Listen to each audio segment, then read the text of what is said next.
Hello mayam, good evening, and namaste, and welcome back to my channel. Nahange mamange ki video do ko iman bina home tour do hai na haibado ina adugi ngsi do ai home tour ki video sem bina to bani ko aduga first ta kena to ge ai gi yum ani sui ba ko hoji bhogi oina sida lei ba yum se sise hana gi yum ne ba ko aduga in hojik lei ba yum se sise ne ba ko dana sorok te gi chalaga yang halake ko sorok ne sida lei da na khoi ge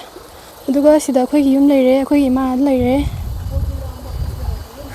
aduga sise ne ba ko khoi gi handak nau na sa ba yum do mata khap tre ko ma chingoi bani na ani kha ko udanga ri ba ko sema ka aduga sida gi yang pa hana gi yum do sil lei re ko thaini gi do aduna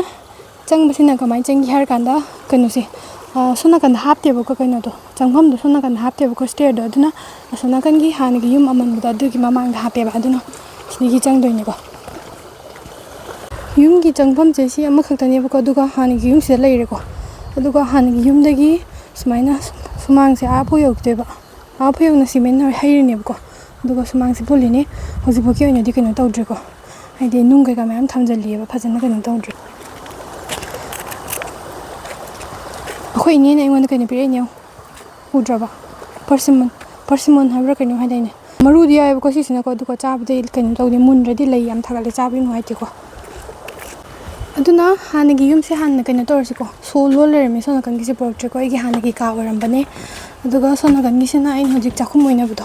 hana ima ga kanu oram bale ko lai gi ka waram bane hojina ai ki chakhum moi ko si sina ko poche kanu taw de ima na lai thamai than bi kanu tor mi ne thaw haram mi ni ko tin na ma tar si le re me lai thamai than bi ki thaw haram mi ni ma na sina hayeng gi lai gi kat pe gi poche ima boy de ki he oi ba kasu amne kanu taw de ko poche hai di kanu taw de ai na han yum de la ko da por ai nei ki chingpu lung ba de ar pa ki chingpu du ni ko ina porak pa yum de gi aduga tai di kanu taw dre ai ki kon le khap gi kanu me am lai re bu me am ma aduga chakhum ba jan lotion re ne sai da dum kri kri ina ra ga dum thamme ko aduga sida ai gi kanu lai re gas ka ga tham do sile da na ko aduga fridge ama lai re sida aduga pata kanu u ni ko maina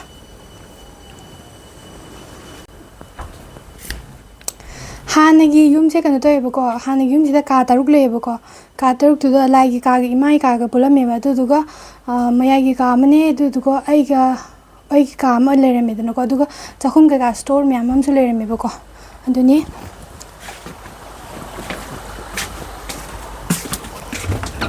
sina kanu gi hana gi mai ka ore mi ko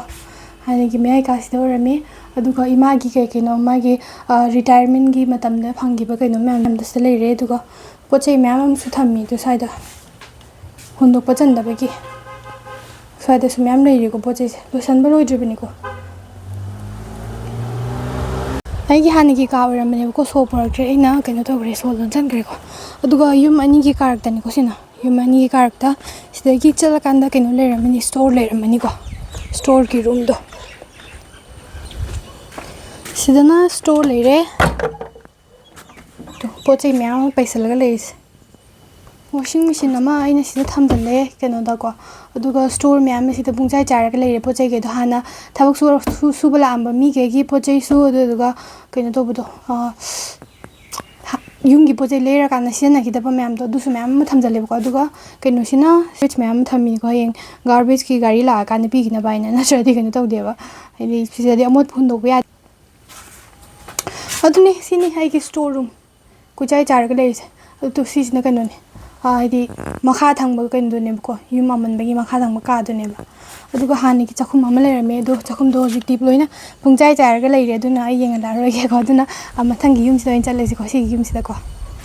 chingoi bani na foundation horak pa si gi makha de gi hore ba ko si gi makha se aduga si makha da ka ani le re aduga hogala ka na si loina ba kan tok sala ka na hi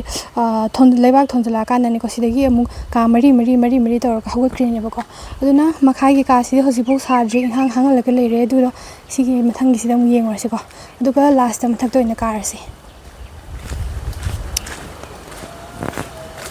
hauji bogi oina ti sida thong thongau ga am thap dri ba ko hoi ke frame ga budi hapa ko di thama ba do sap tri aduga sisina mi la ga phama moina baina ne to bune aduga sina chakhum moina baina ko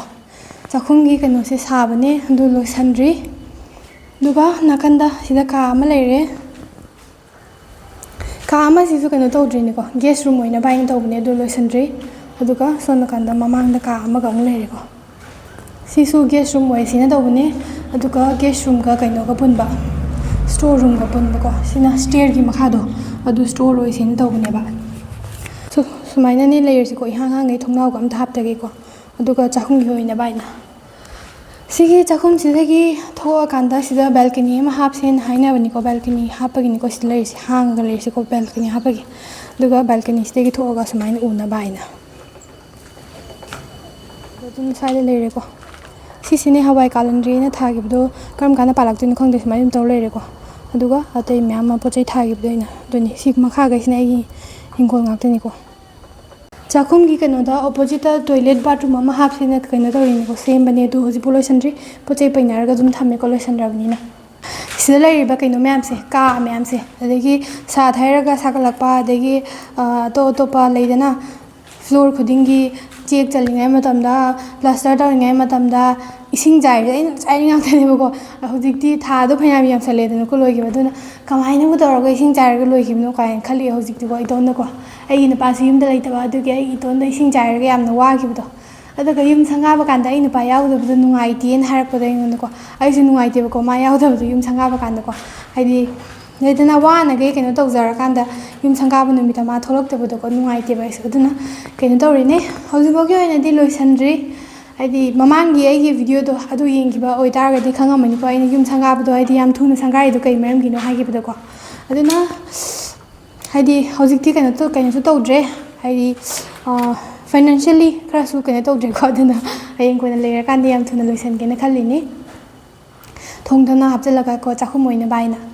ꯍꯥꯏꯗꯤ ꯄ꯭ꯂꯥꯟꯕꯨꯗꯤ ꯃꯌꯥꯝ ꯂꯩꯔꯤꯅꯦꯕꯀꯣ ꯁꯤ ꯂꯣꯏꯔꯒ ꯁꯤ ꯇꯧꯅꯤꯅ ꯑꯗꯣ ꯈꯟꯕꯗꯤ ꯄꯩꯁꯥ ꯆꯪꯗꯦ ꯍꯥꯏꯕꯗꯣ ꯑꯗꯨꯅ ꯈꯟꯕꯗꯤ ꯄꯩꯁా ꯆꯪꯗꯕꯅꯤꯅ ꯈꯜꯂꯤ ꯑꯗꯨꯒ ꯈꯜꯂꯀꯥꯟꯗ ꯍꯌꯦꯡ ꯀꯣꯟꯅ ꯄꯩꯁా ꯂꯩꯔꯀꯥꯟꯗ ꯑꯃꯨꯛ ꯍꯥꯞꯆꯟꯅꯕ ꯍꯥꯏꯅꯀꯣ ꯑꯗꯨꯅ ꯃꯤꯅ ꯍꯥꯏꯅꯕ ꯑꯃ ꯂꯩꯗꯥꯏꯅꯦ ꯑꯩꯈꯣꯏꯔꯣꯝꯗ ꯅꯨꯡꯁꯤꯗꯕ ꯃꯤ ꯂꯩ ꯇꯥꯔꯒꯗꯤ ꯌꯦꯛꯅꯕ ꯃꯤ ꯂꯩ ꯇꯥꯔꯒꯗꯤ ꯌꯨꯝ ꯁꯥꯎꯅ ꯏꯟꯁꯜꯂꯣꯅ ꯍꯥꯏꯕꯗꯣ ꯑꯗꯨꯅꯤꯀꯣ ꯇꯧꯔꯤꯁꯦ ꯍꯥꯏꯗꯤ ꯔꯤꯌꯦꯂꯥꯏꯁ ꯇꯧꯔꯛꯄꯗꯣ ꯍꯥꯏꯗꯤ ꯌꯨꯝ ꯁꯥꯕꯁꯦ ꯀꯌꯥꯃꯨꯛ ꯌꯥꯝꯅ ꯀꯩꯅꯣ ꯇꯧꯒꯦꯁꯦ ꯍꯥꯏꯗꯤ ꯏꯁꯥꯁꯨ ꯋꯥꯕ ꯋꯥꯈꯜꯁꯨ ꯋꯥꯕ ꯅꯠꯇ꯭ꯔꯅꯦ ꯑꯗꯒꯤ ꯄꯩꯁꯥꯁꯨ ꯋꯥꯕ ꯇꯧꯋꯤꯗꯅ ꯑꯗꯨꯃꯥꯏꯅ ꯑꯗꯨꯅ ꯃꯤꯉꯣꯟꯗ ꯌꯨꯝ ꯁꯥꯎꯅ ꯏꯟꯁꯜꯂꯣ ꯍꯥꯏꯗꯣ ꯀꯩꯒꯤꯅꯣ ꯍꯥꯏꯗꯣ ꯈꯪꯉꯦꯕ ꯑꯗꯨꯅ ꯆꯠꯂꯁꯤꯀꯣ ꯃꯊꯛꯇ ꯑꯗꯨꯒ ꯃꯊꯛꯀꯤꯁꯤꯅ ꯀꯩꯅꯣ ꯑꯣꯏꯔꯅꯤ ꯂꯥꯁ ꯑꯣꯏꯔꯅꯤꯀꯣ ꯍꯥꯏꯗꯤ ꯑꯩꯈꯣꯏꯅ ꯍꯧꯖꯤꯛ ꯍꯧꯖꯤꯛ ꯂꯩꯅꯔꯤꯕꯗꯣ ꯑꯗꯨ ꯑꯣꯏꯔꯅꯦꯕ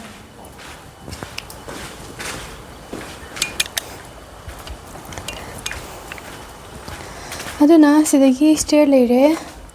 ꯁ꯭ꯇꯦꯌꯔꯁꯤꯗꯒꯤ ꯀꯥꯈꯠꯂꯅꯤ ꯑꯩꯈꯣꯏ ꯀꯩꯅꯣ ꯁ꯭ꯇꯦꯌꯔꯁꯦ ꯑꯃꯈꯛꯇꯪ ꯂꯣꯏꯁꯟꯕꯗ ꯉꯥꯏꯔꯤꯕꯀꯣ ꯁ꯭ꯇꯦꯌꯔꯒꯁꯦ ꯇꯥꯏꯜꯁ ꯑꯝꯇ ꯍꯥꯞꯇ꯭ꯔꯤꯕꯅꯦꯕ ꯁꯤ ꯃꯌꯥꯝꯁꯦ ꯌꯥꯝ ꯊꯨꯅ ꯂꯣꯏꯁꯟꯈꯤꯕꯗꯀꯣ ꯑꯗꯨꯒ ꯁ꯭ꯇꯦꯌꯔꯁꯤꯗꯒꯤ ꯍꯦꯛ ꯀꯥꯈꯠꯂꯛꯄꯒ ꯕꯥꯠꯔꯨꯝ ꯇꯣꯏꯂꯦꯠ ꯂꯩꯔꯦꯗꯅꯀꯣ ꯁꯤꯗ ꯕꯦꯁꯤꯟ ꯑꯃ ꯂꯩꯔꯦ ꯑꯗꯨꯒ ꯇꯣꯏꯂꯦꯠ ꯂꯩꯔꯦ ꯁꯤꯗꯅꯤꯀꯣ ꯑꯗꯨꯒ ꯁꯣꯝ ꯅꯥꯀꯟꯗ ꯌꯦꯠꯂꯣꯝꯗ ꯆꯪꯉꯒꯅ ꯑꯩꯒꯤ ꯀꯥ ꯂꯩꯔꯦꯀꯣ ꯁꯣꯝ ꯅꯥꯀꯟꯗ ꯑꯩꯒꯤ ꯁꯤꯅ ꯑꯩꯒꯤ ꯀꯥꯅꯤ ꯑꯩꯒꯤ ꯁ꯭ꯇꯗꯤ ꯇꯦꯕꯜ ꯑꯃ ꯂꯩꯔꯦ ꯑꯗꯨꯒ ꯑꯩꯒꯤ ꯐꯃꯨꯡ ꯂꯩꯔꯦ ꯑꯗꯨꯒ ꯑꯩꯒꯤ ꯀꯩꯅꯣꯁꯦ ꯁꯤ ꯁꯣꯐꯥ ꯅꯠꯇꯦꯀꯣ ꯗꯦꯟꯊꯤ ꯍꯥꯏꯀꯣ ꯁꯤꯗꯗꯤꯀꯣ ꯑꯗꯨꯒ ꯑꯩꯅ ꯀꯩꯅꯣ ꯇꯧꯕꯗꯣ ꯑꯩꯅ ꯚꯤꯗꯤꯑꯣꯗ ꯍꯦꯛ ꯌꯥꯎꯍꯜꯂꯛꯄꯗꯣ ꯁꯤꯁꯤꯅꯤꯀꯣ ꯑꯩꯒꯤ ꯊꯣꯡꯅꯥꯎꯗꯒꯤ ꯎꯕꯗꯣꯀꯣ ꯑꯗꯨꯒ ꯁꯤꯗ ꯑꯩꯅ ꯐꯝꯃꯀꯥꯟꯗ ꯃꯔꯛ ꯃꯔꯛꯇ ꯚꯤꯗꯤꯑꯣ ꯍꯦꯛ ꯅꯝꯕꯗꯣꯀꯣ ꯁꯨꯃꯥꯏꯅ ꯊꯣꯡꯅꯥꯎ ꯃꯌꯥꯗ ꯐꯝꯃꯀꯥꯟꯗ ꯍꯥꯏꯗꯤ ꯁꯤꯒꯨꯝꯕ ꯚ꯭ꯌꯨꯒꯨꯝꯕ ꯌꯦꯡꯕꯁꯦ ꯑꯩ ꯅꯨꯡꯊꯤꯟꯗ ꯌꯥꯝ ꯅꯨꯡꯉꯥꯏ ꯍꯥꯏꯕ ꯏꯇꯣꯟꯗ ꯋꯥꯈꯜ ꯌꯥꯝ ꯅꯨꯡꯉꯥꯏꯕ ꯍꯥꯏꯇꯥꯔꯦ ꯑꯗꯨꯗꯤ ꯁꯤꯅ ꯑꯩꯒꯤ ꯀꯥ ꯑꯗꯨꯒ ꯃꯊꯪꯒꯤ ꯏꯃꯥꯒꯤꯗ ꯆꯠꯂꯨꯔꯁꯤꯀꯣ ꯁꯤꯅ ꯑꯩꯈꯣꯏ ꯏꯃꯥꯒꯤ ꯀꯥ ꯑꯩꯈꯣꯏ ꯏꯃꯥ ꯇꯨꯝꯕꯤꯔꯤ ꯃꯥ ꯐꯣꯟ ꯌꯦꯡꯉꯤꯀꯣ ꯑꯗꯨꯒ ꯃꯥꯒꯤ ꯀꯥꯗꯁꯨ ꯑꯃ ꯂꯩꯀꯣ ꯐꯝꯅꯕꯗꯣ ꯑꯗꯨꯒ ꯁꯤꯗꯅ ꯃꯥꯒꯤ ꯐꯤꯔꯣꯜ ꯃꯌꯥꯝ ꯑꯃ ꯂꯩꯔꯦ ꯁꯤꯁꯤꯗꯅ ꯊꯣꯡꯅꯥꯎꯗꯒꯤꯅ ꯑꯩꯈꯣꯏꯒꯤ ꯍꯥꯟꯅꯒꯤ ꯌꯨꯝꯗꯣ ꯑꯃꯨꯛ ꯎꯔꯅꯤꯀꯣ ꯁꯨꯃꯥꯏꯅ ꯑꯗꯨꯒ ꯑꯩꯒꯤ ꯏꯪꯈꯣꯜ ꯑꯃ ꯎꯔꯦꯀꯣ ꯁꯤꯗꯒꯤ ꯑꯗꯨꯒ ꯏꯃꯥꯒꯤ ꯀꯥꯗꯒꯤ ꯊꯣꯛꯑꯀꯥꯟꯗ ꯁꯨꯃꯥꯏꯅ ꯑꯃꯨꯛ ꯂꯩꯔꯦꯀꯣ ꯏꯃꯥꯒꯤ ꯕꯦꯜꯀꯅꯤ ꯑꯃ ꯏꯃꯥꯒꯤ ꯕꯦꯜꯀꯅꯤꯅꯤꯀꯣ ꯁꯤꯅ ꯑꯗꯨꯒ ꯑꯩꯅ ꯂꯩ ꯃꯌꯥꯝ ꯑꯃ ꯊꯥꯔꯒ ꯊꯝꯃꯤꯅꯤꯀꯣ ꯁ꯭ꯋꯥꯏꯗ ꯏꯃꯥꯒꯤ ꯕꯦꯜꯀꯅꯤꯗꯒꯤꯁꯨ ꯁꯨꯃꯥꯏꯅ ꯚ꯭ꯌꯨ ꯌꯦꯡꯕꯁꯦ ꯐꯖꯕꯅꯤ ꯀꯩꯒꯤꯅꯣꯗ ꯁꯣꯝ ꯅꯥꯀꯟ ꯊꯪꯕꯁꯦ ꯏꯁꯅꯦꯕꯀꯣ ꯅꯨꯃꯤꯠꯁꯦ ꯁꯣꯝ ꯅꯥꯀꯟꯗ ꯊꯣꯛꯂꯛꯑꯦꯕ ꯑꯗꯨꯅ ꯀꯥꯟꯗꯣ ꯅꯨꯃꯤꯠ ꯊꯣꯛꯂꯛꯄ ꯀꯥꯟꯗ ꯑꯗꯨ ꯁꯣꯝ ꯅꯥꯀꯟꯗ ꯌꯦꯡꯕꯁꯦ ꯌꯥꯝ ꯐꯖꯕꯅꯦꯕ ꯑꯩꯒꯤ ꯊꯣꯡꯅꯥꯎꯗꯒꯤꯁꯨ ꯎꯔꯦꯗꯅꯀꯣ ꯅꯨꯃꯤꯠ ꯊꯣꯛꯂꯛꯄꯗꯣ ꯆꯞ ꯃꯥꯟꯅꯩ ꯁꯤꯗꯅ ꯏꯃꯥꯒꯤ ꯇꯣꯏꯂꯦꯠ ꯑꯃ ꯂꯩꯔꯦ ꯁꯤꯗ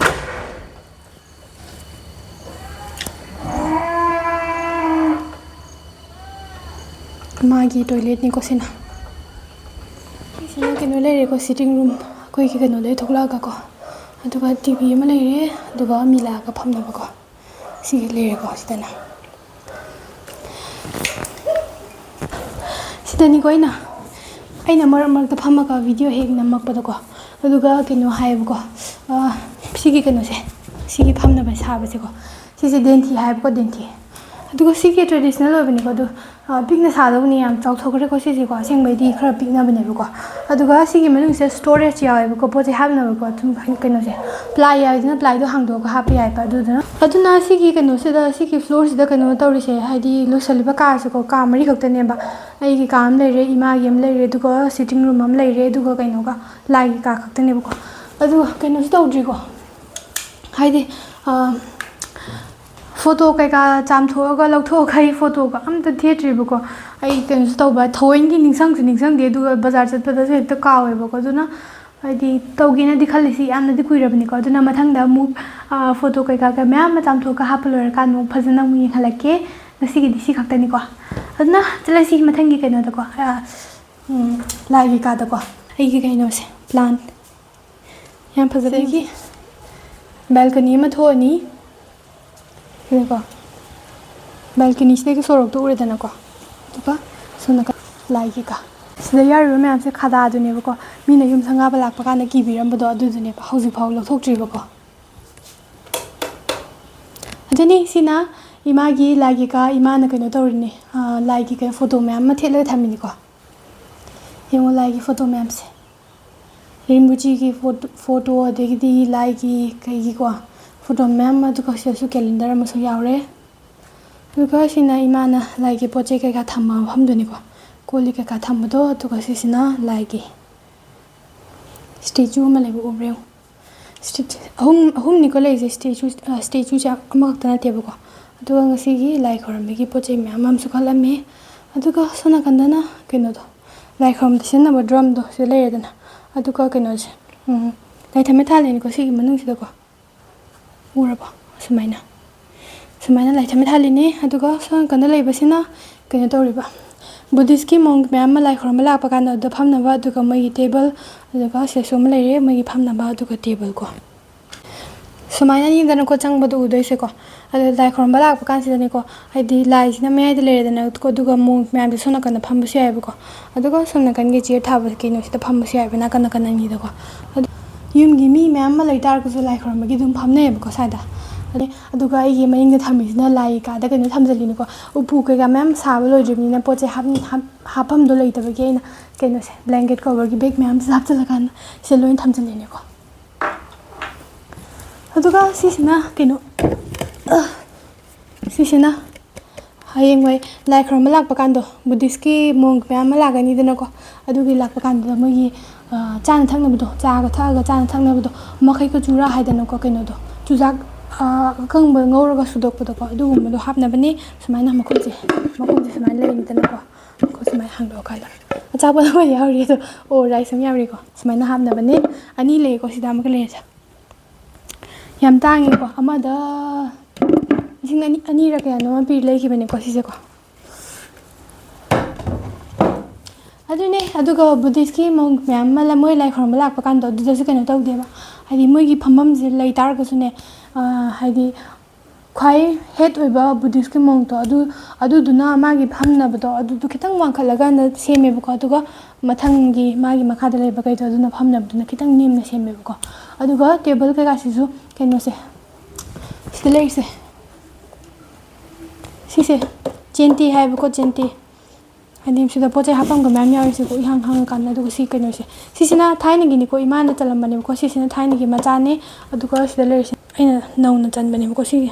nauna chalan bani achau bani di haidana ko sisu hadi atai mi atai gi yum dani ko yam phaja na simne ba ko ai gi na hoji phajana semba loidri bagi to ini ko painting gumba kai ka myam to ra kan simne ba ko ai gi na hoji buk semdri aduga phambam gi wa hakta suna tan ne ko kaino do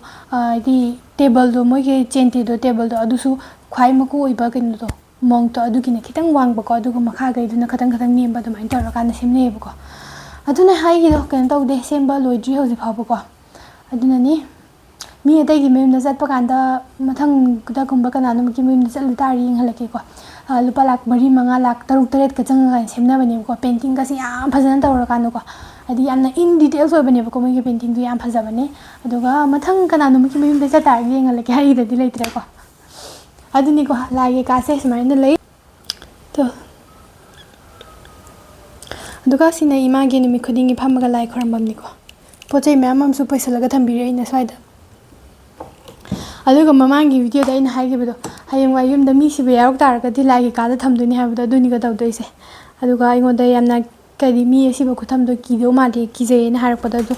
mai su ki di ki bu ko de tar so mamang de mi amage sibe hangba chalore bu ko du da lehobudo monk mayam ma lai khram da lehobuda tuna ka sam na di ki rakte ko aduna hayeng koi da kaino tawrak targa su haidi lagi ka se yamne important oye bu ko sida de aduna ne aduna kaino se sidaki lagi ka dagi thoni aduga balcony sida leire ko balcony sidaki kaino tawdone mo mathak ki stair um ka duine ba sumaina stair ka khalani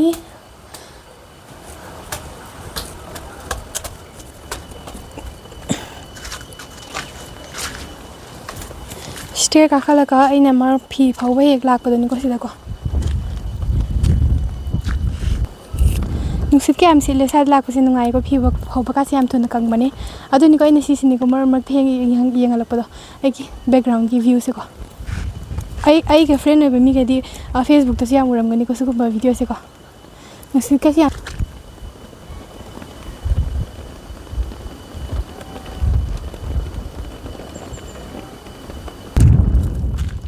aseng bagi plan dadi sigi terrace mathak ki kano sida ko ka ani khatang lutho kan lagi ka sa sina dumai tor ka plan dawne ko atu tar ga su hoji boki oina di sadri ngamma kan di sa ki ke na khali ko aduga sidagi singtam bazar yengbada ubani ko sidi bajana udramale sigi karak se chingani karak se ase aduna sigi ni ko siga isna loire yum gi kan tawro habado ingonda tu tawro na habado siga sini na ai kano le dana ko aduga sai mi ke se kana tawna deba ko ai kangan guma khala kana tumna deba ko mi ge se edo open da tumba doi di haina deba ko kangan khandra de tum musa deba duna aina han kan to ni yum digi ani rak suba tat pakan han ma tat pakan da purai ni ko si se ko yum tat pakan aduga kaino sina ima gi ko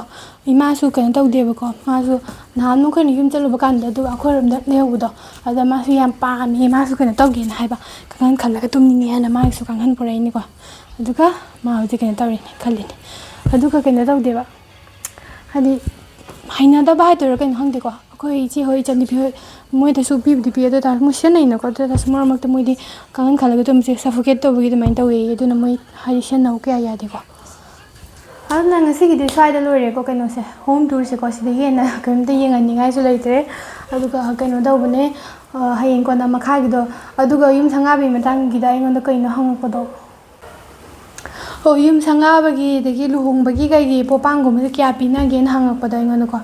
ada yum sanga bagi popang se haidi lupa lisingama changa lisingani adagi changa na pina bu ya do tar se ya haidi lupa cham gum hapa kan ko lisingama ga chama lisingani ga chama du maina tara ko do su hapne bu ko lisingama ani du maina direct ta pina de ko adani du maina pina e aduga I want mamangi video da yum haidi mi sa da leba mi ga se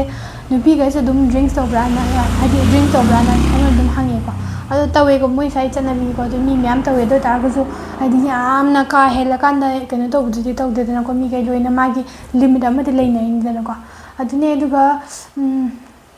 yu ngawra kanda karan gumba ta ba khopa adumaina tawba su yawi khorom da du sai tawba da brand hangi ko du su adum yawi ni ko do yawi dina trane ko mafam khuding mak ta dum de dum yawi ni ko do ta ko su yamna ka hen law dan khona tawba da dum ti kya tawdi ko dum sa ge enjoy tawba da dum tawe do ta ko su adumaina yam henjan na tawba de thengna dri ko adune aduga khoram gi khena ba ma ga har ke ba ko ina yum sanga ba kan dai yamna wa gi na ha ba du kai gi no har kan da ni ko akhoram da yum sanga ba se pochai se hapchan ringai da yum si hang kan thamma kan da pochai hapchan ringai da khoi lai khoram kan da sanga re du lora kan da khoi ji nungdo rem se pochai honjali da na ko ada si da di du na te ba ko hai di yum ji sanga ba yum kai no je hau ringai kan da ko ꯄꯣꯠ ꯆꯩꯁꯦ ꯂꯣꯏ ꯍꯥꯞꯆꯤꯟꯗꯣꯏꯅꯦꯕ ꯑꯗꯨ ꯂꯣꯏꯔ ꯁꯪꯒꯥꯗꯣꯏꯅꯦꯕ ꯍꯥꯏꯗꯤ ꯌꯨꯝꯗ ꯆꯪꯗꯕ ꯄꯣꯠ ꯆꯩ ꯃꯌꯥꯝꯗꯣ ꯂꯣꯏ ꯍꯥꯞꯆꯤꯜꯂꯒꯀꯣ ꯑꯗꯨꯅ ꯑꯩꯅ ꯁꯤꯗ ꯌꯨꯝ ꯁꯪꯒꯥꯈꯤꯕ ꯀꯥꯟꯗꯅꯤꯀꯣ ꯍꯥꯏꯗꯤ ꯃꯤ ꯅꯨꯡ ꯂꯥꯛꯑꯒ ꯐꯝꯐꯝ कमाइन तौदोइनो कदौदोइनो हाइनि हाइदि इतोनो पंगा पाखपदोको अदुगी कनो तौगी अदुना पोचे म्याम हापचलगा लोरे संगाइको अदुना खोरम खेनेको अदुना लोइर मालेको कनोसे